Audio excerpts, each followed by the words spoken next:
ऐसा कहा जाता है कि जब भगवान शिवजी बाल्यापन में कृष्ण को देखने आए तो उन्होंने ऋषि दधीची की हड्डी को घिसकर एक सुंदर एवं मनोहर बांसुरी का निर्माण किया था। जब शिवजी भगवान श्री कृष्ण से मिलने गोकुल पहुँचे तो उन्होंने श्री कृष्ण को भेंट स्वरूप वह बांसुरी प्रदान की थी और उन्होंने आशीर्वाद भी दिया। तभी से भगवान श्री कृष्ण उस बांसुरी को अपने पास रखते हैं। उसके बाद से वह अपने राधा रानी के साथ एवं अपनी गोपियों के साथ हर रास में बांसुरी बजाया करते थे। जब भी वो गैया चराने जाते थे तब सारे सखा और सखियां कृष्ण के साथ उनकी बांसुरी की मधुर वाणी का आनंद उठाते और बांसुरी की मधुर धुन में लीन हो जाते।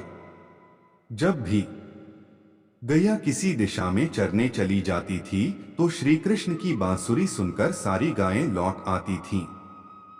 जब भी राधा रानी उनसे रुष्ट हो जाती थीं, तब श्री कृष्ण अपनी बांसुरी के सहायता से उनको मोहित कर लेते थे और ऐसी कि दोनों की नाराजगी दूर हो जाती थी। उन्होंने बांसुरी की सहायता से सभी का मनोरंजन भी किया है और जब भी कृष्ण बांसुरी बजाते सारे नगरवासी नाच पड़ते थे। बांसुरी के संबंध में एक धार्मिक मान्यता यह है कि जब बांसुरी को हाथ में लेकर हिलाया जाता है तो बुरी शक्तियां और आत्माएं दूर हो जाती हैं और जब इसे बजाया जाता है तो घरों में शुभ चुंबकीय प्रवाह का प्रवेश हो जाता है।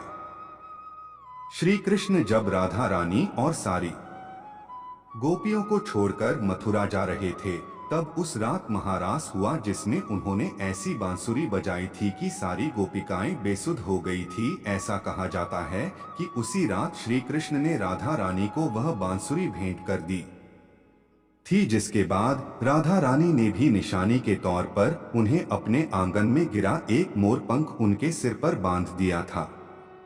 यहाँ तक कि ये भी कहा जाता है कि आखिरी समय में भगवान श्री कृष्ण राधा रानी के सामने आ गए और उन्होंने राधा से कहा कि वे उनसे कुछ मांग लें, लेकिन राधा ने मना कुछ भी मांगने से साफ मना कर दिया। फिर भी कृष्ण ने दोबारा अनुरोध किया, जिस पर राधा रानी ने कहा कि वो उन्हें एक आखिरी बार बांसुरी बजाते हुए देखना और सुनना चाहती हैं। ये सुनते ही कृष्ण ने अपनी बांसुरी ली और बेहद सुरीली धुन में बजाने लगे। श्री कृष्ण ने दिन रात बांसुरी बजाई। अंततः एक दिन बांसुरी की धुन सुनते सुनते राधा ने अपने शरीर का त्याग कर दिया।